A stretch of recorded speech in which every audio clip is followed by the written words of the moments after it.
के सवाल होते हैं जो लोगों के मन में होते हैं, और इन्हीं सब सवालों के जवाब के लिए हमारे साथ स्टूडियो में मौजूद हैं ज्योतिषाचार्य करतार सिंह लुथरा जी। गुरुजी, आपका बहुत स्वागत है हमारे इस खास कार्यक्रम में। चलिए कार्यक्रम की शुरुआत करते हैं, और सबसे पहला सवाल है कि पिंडदान का क्या महत्व होता है? जी, पिंडदान जो है वो अपने पितरों के मोक्ष के लिए किया जाता है। जैसे जिनकी कुंडली में पितृ दोष होता है, या जिनके पितृ जो है वो खत्म हुए हैं और खत्म होने के बाद उनका जब तक कि पिंडदान नहीं होता है तब तक ऐसी मान्यता है कि उनको मोक्ष की प्राप्ति नहीं होती है, उनको अगली योनि की प्राप्ति नहीं हो पाती है। तो पिंडदान का बहुत ही बड़ा महत्व है। ये पिंडदान आप अपने हिसाब से किसी ब्राह्मण को बुला करके, या कहीं नदी के तट पर जा करके, गया में जाके, बनारस में जाके, किसी भी धर्मस्थल में नदी के तट पर किया जाना चाहिए। तो इसका परिणाम और इसका शुभ फल बहुत अच्छे मिलते हैं। तो पिंडदान करने से जो है पितरों को मोक्ष की प्राप्ति होती है, ऐसा शास्त्रों में बोला गया है। जी, और कहा जाता है कि, और ये माना भी जाता है कि पितृपक्ष में पूर्वज आते हैं, और इस बात में कितनी सत्यता है? ये बिल्कुल सही है। पूरे साल में जो है पितृपक्ष ही एक ऐसा मौका रहता है जिस समय सभी शुभ कार्य बंद कर दिए जाते हैं। अर्थात इस समय ना मुंडन का कार्यक्रम होता है, नामकरण होता है, ना किसी का शादी ब्याह होता है, सगाई वगैरह कुछ भी, कोई भी शुभ कार्य इस समय में नहीं होता है। ये 16 दिन जो है पितरों के लिए समर्पित दिया गया है धरती पे, कि आप अपने पितरों के मोक्ष के लिए, अपने पितरों के उत्तम योनि में जाने के लिए आप उनके लिए कुछ ना कुछ कर सकते हैं। तो ये 16 दिन जो है पितरों के निमित्त ही रहता है, और पितृ के ही सारे कार्य इसमें संपन्न होने चाहिए। जी जी, चावल का पिंड बनाया जाता है, इसकी क्या मान्यता है गुरुजी?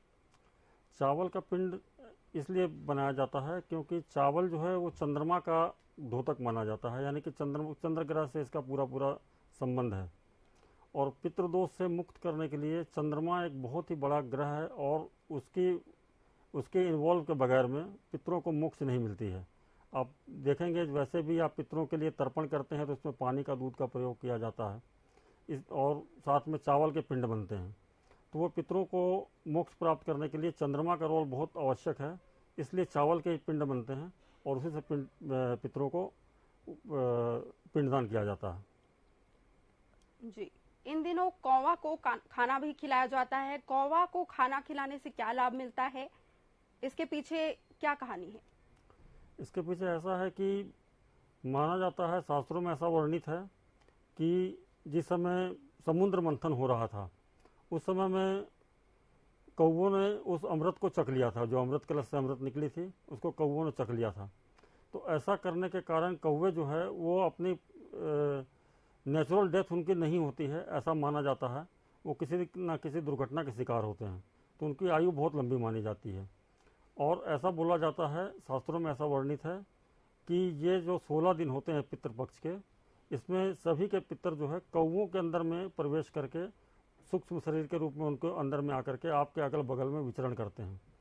तो ऐसी मान्यता है कि यदि आप इस दौरान 16 दिन के अंदर में, जिस दिन आपके पितर गए हैं उस तिथि के दिन में यदि आप कौवों को कुछ खिला देते हैं, तो ये मान के चलिए कि ये भोजन डायरेक्ट आपके पितरों को मिलता है और उनको मोक्ष की प्राप्ति होती है। इसलिए ये 16 दिन कौवों को खिलाना बहुत ही शुभ माना जाता है। जी, और इसी के अलावा किस तरह से तर्पण करना चाहिए, इसमें कौन कौन से सामग्री का उपयोग होता है, और तर्पण करने की क्या विधि है? देखिए, तर्पण जो है वो अपने पितरों की तिथि के दिन में करना चाहिए, और जिनको तिथि मालूम नहीं है वो सर्वपितृ अमावस्या, यानी कि आखिरी दिन में जो अमावस्या पड़ती है उस दिन में कर सकते हैं। बहुत सारे लोग हैं कि बहुत सारे उनके पितर हैं, जैसे पिताजी हैं, माताजी हैं, और भी भाई बहन हैं, बहुत सारे लोग चले गए हैं, और वैसे जाने के क्रम में वो कितने दिन पितृपक्ष करेंगे, तो ऐसी भी असमंजस की स्थिति बनी रहती है। तो सर्वपितृ अमावस्या को इसके लिए श्रेष्ठ माना जाता है, और सर्वपितृ अमावस्या के दिन में तर्पण आदि करने से, पिंडदान करने से पितरों को मोक्ष की प्राप्ति होती है। और तर्पण करने की जो विधि है वो विधि ऐसी है कि आपको अपना मुख दक्षिण की ओर रखना चाहिए, दक्षिण की ओर अपना मुख रख करके, और एक परात में जल लेके उसमें थोड़ा काला तिल डाल के कुशा को धारण करके, यदि पितरों के निमित्त में आप जल देते हैं, उनका तर्पण करते हैं, तो ये मान के चलिए कि पितरों को मोक्ष की प्राप्ति होती है। और इसमें साल में एक बार ही आता है, इसको अच्छे तरीके से और विधि विधान से करने के लिए आप अपने घर में किसी न किसी ब्राह्मण को बुलाइए या किसी नदी के तट पर जाइए, और ब्राह्मणों के द्वारा यदि आप संपन्न कराते हैं और उस दिन उसी ब्राह्मण को या और बहुत सारे ब्राह्मणों को जो भी आपकी स्वेच्छा है उसके हिसाब से उनको भोजन कराते हैं, वस्त्र आदि दान करते हैं, और साथ में ये मान के चलिए कि गरीबों को उस दिन यदि आप भोजन कराते हैं, गाय कुत्ते कौवे को खाना खिलाते हैं, तो आपकी पूजा संपन्न मानी जाती है और आपके पितरों को मोक्ष की प्राप्ति होती है। जी। दुर्घटना से जिन लोगों की मृत्यु हो जाती है या असामान्य जो मृत्यु होती है, इसके लिए किस तरह का विधान है? देखिए, जिनकी दुर्घटना में मृत्यु हो जाती है या असामान्य तरीके से वो चले जाते हैं, किसी न किसी कारण से उनकी डेथ हो जाती है, तो उनके लिए एक पूजा बताई गई है जिसको बोलते हैं नारायण और नागबलि। नारायण नागबलि इस पूजा का नाम है। इस पूजा को अवश्य ही कराना चाहिए, क्योंकि नारायण नागबलि किए बगैर आप यदि तर्पण करते हैं, पिंडदान वगैरह भी करते हैं, तो उनसे उनको मोक्ष की प्राप्ति नहीं हो पाती है और कहीं ना कहीं वो भटकते रहते हैं। और ऐसी स्थिति में बहुत सारे परिवार के लोगों को दिक्कतों का सामना करना पड़ता है। तो नारायण नागबलि आपको अवश्य करना चाहिए। जिनकी भी असामान्य मौत हुई है या बहुत कम उम्र में बच्चे गुजर गए हैं, उनके लिए भी नारायण नागबलि करवाने से उनको मोक्ष की प्राप्ति हो जाती है। जी। जिनका अबॉर्शन होता है या अबॉर्शन में पेट में खराब हुए बच्चे, जो पेट में ही जो बच्चे मर जाते हैं, जिनकी मृत्यु हो जाती है, इनके लिए किस तरह का विधान है? देखिए, जो बच्चे, ऐसा कहा जाता है कि गर्भधारण अगर हो गया है और गर्भधारण होने के बाद किसी कारणवश वो अगर खराब हो जाता है, यानी कि किसी दुर्घटना के कारण या किसी बीमारी के कारण, या आजकल तो ऐसे होते हैं कि बहुत लोग जानबूझ करके कि अभी बच्चा नहीं चाहिए ऐसा बोल के अबॉर्शन करा लेते हैं, तो ये सबसे बड़ा पितृदोष माना जाता है। इसको लोग ध्यान नहीं देते हैं और इसको ध्यान नहीं देने के कारण, इस चीज़ का उपचार नहीं होने के कारण बहुत ज़्यादा कष्टों का और बहुत ज़्यादा दिक्कतों का लोगों को सामना करना पड़ता है और लोगों को पता ही नहीं चलता है कि ये हमारे साथ ये दिक्कतें आ क्यों रही हैं। तो इसके लिए जो है, जिनका भी ऑपरेशन हो चुका है या पेट में बच्चे को ख़राब करवा चुके हैं, जाने अनजाने में उनसे गलतियां हो गई हैं, तो उनके लिए एक प्रक्रिया होती है। इस प्रक्रिया को अपन बोलते हैं त्रिपिंडी श्राद्ध।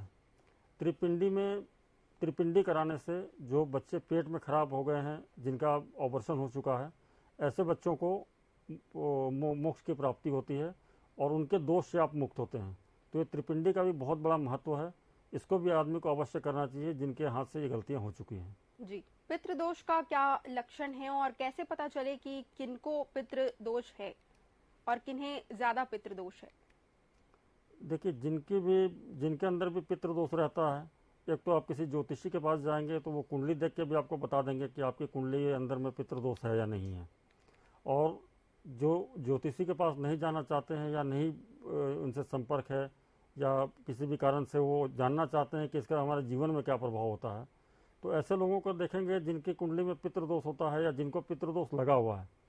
ऐसे लोगों के काम, किसी भी काम में बहुत ज़्यादा व्यवधान आते हैं, बहुत ज़्यादा दिक्कतें आती हैं। कोई भी कार्य करने जाएंगे, उस कार्य में समय उनको बहुत ज़्यादा लगेगा और बहुत सारे काम ऐसे होते हैं कि 99 पे आके अटक जाते हैं, वो काम पूरे ही नहीं हो पाते हैं। दूसरा इसका कारण क्या होता है कि पुत्र संतान प्राप्त होने में दिक्कत होती है। बहुत लोगों को देखेंगे कि पुत्र संतान नहीं होते हैं, या लड़कियां बहुत हो गई हैं, लड़के नहीं हो रहे हैं, या बच्चे ही नहीं हो रहे हैं।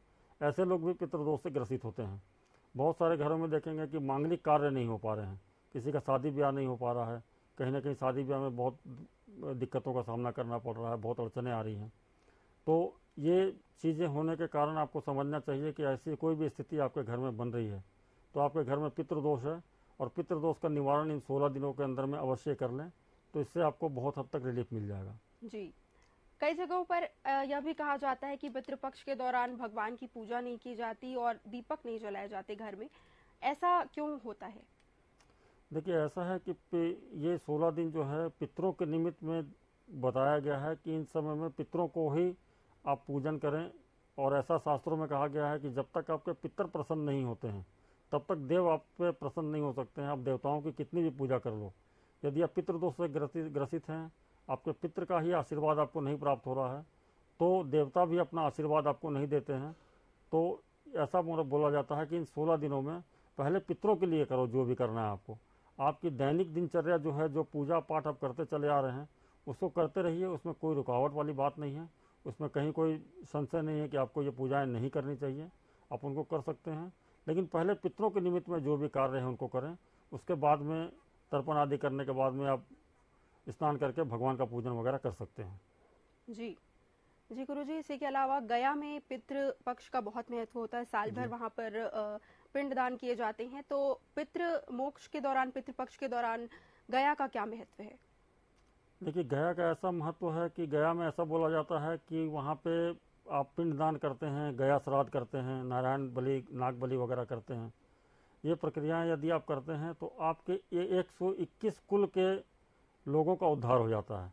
यानी कि 121 कुल पहले आपके जो चले गए हैं, जिनको भी पितृदोष लगा हुआ है, उन सभी को मोक्ष की और प्राप्ति होती है। विष्णु भगवान का बहुत ही बड़ा धाम माना गया है। विष्णुपद मंदिर है वहाँ, यानी कि विष्णु के चरण हैं। आप कहीं भी पितरों के निमित्त में पूजा कर लें, जब तक चरणों तक आप नहीं पहुँचेंगे तब तक आपकी पूजा सफल नहीं मानी जाती है। आप पूरे दुनिया में कहीं भी पूजा कर लें, लास्ट में आपको गया जी में जा करके पितरों के निमित्त में पूजा पाठ आदि श्राद्ध वगैरह करना चाहिए। इसको करने से जो है उनकी अंतिम जो जगह है वो गया ही मानी जाती है। तो गया में फल्गु नदी के किनारे ये पूजा होती है, तो वहाँ पे जाके अवश्य ही कराना चाहिए। ऐसा मान्यता है कि जिस समय भगवान दशरथ खत्म हुए थे, जब उनका देहांत हुआ था, तो भगवान राम गया गए थे अपनी पत्नी सीता के साथ में वहाँ पिंडदान करने के लिए। तो वहाँ पे हुआ क्या था कि पंडित जी काफ़ी सामग्री वगैरह लिख के दिए थे उनको कि भाई ये सामग्रियाँ आप ले करके आइए और उसके बाद में आपकी पूजा संपन्न होगी। तो भगवान राम सामान लेने चले गए थे। उसी समय आकाशवाणी हुई कि मेरा दशरथ भगवान बोले कि भाई जल्दी से हमारा पिंडदान करो, समय काफ़ी कम रह गया है। तो सीता माता ने श्रद्धा से वहाँ नदी का रेत उठा करके उसी का पिंड बना करके उसको दान कर दिया था, पिंडदान कर दिया था। तो दशरथ जी को मोक्ष मिल गया था। तो इतना बड़ा वहाँ का महत्व है कि यदि आपके पास सामग्रियाँ उपलब्ध नहीं हैं, किसी प्रकार से आप नहीं कर सकते हैं, तो सिर्फ वहाँ पे जा कर के वहाँ के बालू यानी रेत का ही पिंड बना के आप दान कर देते हैं तो आपकी पूजा को सफल मानी जाती है। इतना बड़ा महत्व है उस जगह पे जा कर के आपके पिंडदान करने का। जी गुरुजी, इसी के अलावा पितृपक्ष में मृत्यु होने से स्वर्ग लोक की प्राप्ति होती है, ऐसा भी कहा जाता है। तो इसके पीछे की क्या कहानी है? देखिए, ऐसा है कि पितृपक्ष में यदि आपके किसी भी पूर्वजों का देहांत हुआ है तो वो पितरों का ही समय माना जाता है। और इस समय यदि आप श्रद्धा से अपने घर में पितृपक्ष में जो भी पूजाएं हैं या जो पितरों के निमित्त में आप कार्यक्रम कर रहे हैं वो कर रहे हैं, उसी के बीच में घर में किसी का यदि देहांत हो जाता है तो ऐसे लोगों को माना जाता है कि सीधे विष्णु लोक में उनके प्रवेश मिल जाता है उनको। तो उनको दिक्कतों का सामना बहुत कम करना पड़ता है। तो ये मान्यता है कि मतलब पितृपक्ष में कोई मरता है तो उनको शुभ माना जाता है। जी, और इसी के अलावा गुरुजी, गरुड़ पुराण में भी पितृपक्ष को लेकर कई प्रकार के विधि विधान है, रीति नीति है, इसको लेकर क्या कुछ जानकारी? देखिए, जो विधि विधान मैं बताए हैं लगभग ये सारे गरुड़ पुराण के ही हैं और गरुड़ पुराण से ही सारा लिया गया है। गरुड़ पुराण तो बहुत बड़ा ग्रंथ है और इतने कम समय में बोलना मतलब उचित नहीं हो पाएगा। तो एक उपाय मैं बता देता हूँ। ये उपाय ऐसा है कि जो पूजा पाठ, दान धर्म वगैरह नहीं कर पा रहे हैं, किसी कारण से उनका सामर्थ्य नहीं है, उनकी शक्ति नहीं है, उनके पास समय नहीं है, या वो जा करके किसी नदी के तट पे या किसी भी कारण से नहीं कर पा रहे हैं, तो उनको एक उपाय अवश्य करना चाहिए। अगर 16 दिन आप पूर्णिमा से लेकर के अमावस्या तक 16 दिन होते हैं, 16 दिन यदि इस उपाय को यदि आप कर देते हैं तो ये मान के चलिए कि आपके पितृदोष काफ़ी हद तक कम हो जाते हैं और आपको पितृदोष से आने वाली समस्याएं बहुत हद तक उसमें कमी आ जाती है। ये उपाय ऐसे हैं कि आपके घर में जो भी भोजन बनता है, भोजन सात्विक होना चाहिए। वैसे भी पितृपक्ष में लहसुन प्याज का त्याग करना चाहिए और सात्विक भोजन ही करना चाहिए। नॉनवेज ड्रिंक वगैरह से बिल्कुल दूर रहना चाहिए। तो घर में जो सात्विक भोजन आपका बन रहा है उस भोजन की 3 थाली आप अलग से लगवा लें। यानी कि 2 रोटी, थोड़ा चावल, सब्जी, जो भी आपके घर में उपलब्ध है, जो भी बन रहा है, जो भी आप खा रहे हैं उसी को करना है। स्पेशल कुछ भी करने की इसमें आवश्यकता नहीं है। 3 थाली अलग से लगवा करके डिस्पोजल में या पत्तल में उसको रख लें और 3 जगह पानी ले करके आप इसको 3 जगह पर रख आएँ। यदि आप ऐसा 16 दिन कर देते हैं तो ये आपके पितरों के लिए बहुत ही बड़ा, उनका बहुत बड़ा आशीर्वाद आपको मिलता है। तो ये 3 जगह ऐसे हैं कि एक तो आप किसी ब्राह्मण को भोजन करने के लिए दे दें, यानी ब्राह्मण को खिला दें, या किसी गरीब व्यक्ति को खिला दें जो बिल्कुल असहाय है, ऐसे व्यक्ति को खिलाइए या ब्राह्मण को खिला दीजिए। दूसरा, जो थाली आपने बनाया है, जो पत्तल आपने बनाया है, उसको ले जा करके आप पीपल के नीचे रख दें। पीपल के नीचे रख देते हैं तो ये समझिए कि जो अच्छे योनि में आपके पितर चले गए हैं या जो पुण्य आत्मा जितने भी हैं उनको मोक्ष की प्राप्ति हो जाती है। तीसरा जो थाली आप बनाए हैं वो बबूल के पेड़ के नीचे रख दें, उसमें जल जरूर होना चाहिए, तीनों में जल के साथ में आप बबूल के नीचे रख देते हैं तो जो पितर आपके पिशाच योनि में चले गए हैं या गलत योनि में फंस गए हैं उनका आशीर्वाद प्राप्त होता है और वो मोक्ष को प्रदान हो जाते हैं। और इस दौरान आपको एक चीज़ का और ध्यान रखना चाहिए कि इन 16 दिन में गाय को, कुत्तों को और कौवों को कुछ न कुछ अवश्य खिलाते रहें, भोजन पानी अवश्य कराते रहें। यदि आप ऐसा करते हैं तो कितना बड़ा से बड़ा भी पितृदोष आपके अंदर में होगा उसमें काफ़ी हद तक कमी आ जाएगी और जो भी दिक्कतें आप पितृदोष के निमित्त में झेल रहे हैं ये सारी चीज़ें आपकी कम हो जाएंगी। जी जी गुरुजी, और इसी के अलावा पितृपक्ष में जिनकी मृत्यु होती है क्या उन्हें गरुड़ पुराण के अनुसार दंड मिलता है? देखिए, जो भी कर्म अपने हैं वो शुभ कर्म हैं या खराब कर्म हैं, सभी कर्मों का भोग तो आपको भोगना पड़ेगा, चाहे उसके लिए जो भी हो जाए, आप किसी भी समय आपको कुछ हो जाए। इसीलिए अपने कर्मों को सही रखना चाहिए, क्योंकि भोग अगर गलत हमने किया है तो उस गलत कर्मों का भोग कहीं ना कहीं तो आपको भोगना ही पड़ेगा और जो अच्छे कर्म हैं उसके अच्छे फल आपको प्राप्त होंगे ही होंगे। तो ऐसी स्थिति में आपको मानना चाहिए कि आप अपने कर्म को सही रखें। यदि कर्म को सही रखते हैं तो आगे आपको भी तकलीफ़ें कम होंगी, आपके परिवार को भी तकलीफ़ें कम होंगी। तो सबसे बड़ा चीज़ है कर्म। कर्म को सही रखें, आपका सब कुछ सही रहेगा। जी। और गुरुजी, इसी के अलावा गया में जिनका श्राद्ध कर्म होता है उनकी मृत्यु, उनका श्राद्ध कर्म आगे नहीं किया जाता, इस बात में कितनी सच्चाई है? उनकी बरसी नहीं मनाई जाती? देखिए, ऐसा है कि लोग बोलते हैं कि वहाँ पर जाने के बाद मोक्ष की प्राप्ति हो जाती है, वो चले जाते हैं, लेकिन मेरा ये मानना है, ये मेरा पर्सनल मत है कि गया में श्राद्ध करने के बाद भी, गया में पिंडदान वगैरह करने के बाद भी आपको पितरों के निमित्त में करते रहना चाहिए, इसलिए कि वहाँ तो मोक्ष उनको मिल गया है, लेकिन आप अपने लिए अपना रास्ता बना करके रखिए कि आपको भी एक दिन जाना है और सभी को एक दिन जाना है। तो ये संस्कार आपके बच्चों में भी आता है कि भाई पितृपक्ष में या गया में होने के बाद भी, या उनको दिमाग में रहता है कि पितरों के निमित्त में ये चीज़ें की जाती हैं। आज लोग संस्कार भूल रहे हैं, आज के नए बच्चे वो बिल्कुल इन सब चीज़ों को बहुत कम मानना शुरू कर दिए हैं और इस वजह से दिक्कतें काफ़ी बढ़ रही हैं। तो यदि आप ऐसा करते रहेंगे तो ये मान के चलिए कि आपके बच्चे भी इससे बहुत कुछ सीखेंगे और संस्कारी बनेंगे। और साथ में कहीं ना कहीं कोई संशय रह गया है, पूजा सही नहीं हो पाई है या कुछ भी आपको इस टाइप की संशय है, तो वो भी आपकी मिट जाती है और आपकी आस्था एक अपने पूर्वजों से लगी रहती है। ऐसा नहीं है कि उनका खून आज मेरे शरीर में ख़त्म हो गया, उनका पिंडदान कर दिया तो उनका शरीर में, मतलब उनका खून मेरे शरीर में नहीं है, ऐसा नहीं होता। उनका ही खून हमारे शरीर में दौड़ रहा है, तो उनके लिए हमारा कुछ कर्तव्य बनता है और इस कर्तव्य का निर्वहन करना चाहिए। जी, कुछ लोग जो घर से बाहर होते हैं और घर वालों को पता नहीं होता कि उनकी मृत्यु हो गई है या नहीं, तो इसमें किस प्रकार से पितर में इसका महत्व होता है? देखिए, अब यदि वो जीवित हैं तो उनका पिंडदान यदि आप कर देंगे तो ये बहुत दिक्कत वाली बात है। इसमें काफ़ी संशय बना रहता है कि वो हैं या नहीं हैं। तो इसके लिए उनकी जन्म तारीख, जन्म समय, जन्म स्थान वगैरह लेके किसी योग्य ज्योतिषी से मिलेंगे तो वो आपको बता देंगे कि इनकी कुंडली में क्या था और ये अभी हैं या नहीं हैं। ये इसका आपको उत्तर आपको मिल जाएगा। उसके बाद ही आप उनके निमित्त में कुछ करें। यदि आप कंफर्म हो जाते हैं कि नहीं, अब ये हमारे दुनिया में नहीं है, तभी आप उनके लिए पिंडदान वगैरह करें तो ज़्यादा अच्छा रहता है। अन्यथा आपको इंतज़ार करना चाहिए कि शायद वो वापस आ जाएं, या तो किसी योग्य ज्योतिषी से मिल करके इसका निराकरण आप कर सकते हैं। तो पितृपक्ष से जुड़े सवालों के साथ साथ श्राद्ध की विधि, नियम और महत्व को लेकर यह हमारा खास कार्यक्रम था। गुरुजी, आपका बहुत बहुत धन्यवाद हमारे साथ इस कार्यक्रम में आने के लिए और दर्शकों को अहम जानकारियां देने के लिए। तो इस कार्यक्रम में आज के लिए बस इतना ही। आप बने रहिए TV24 के साथ। नमस्कार।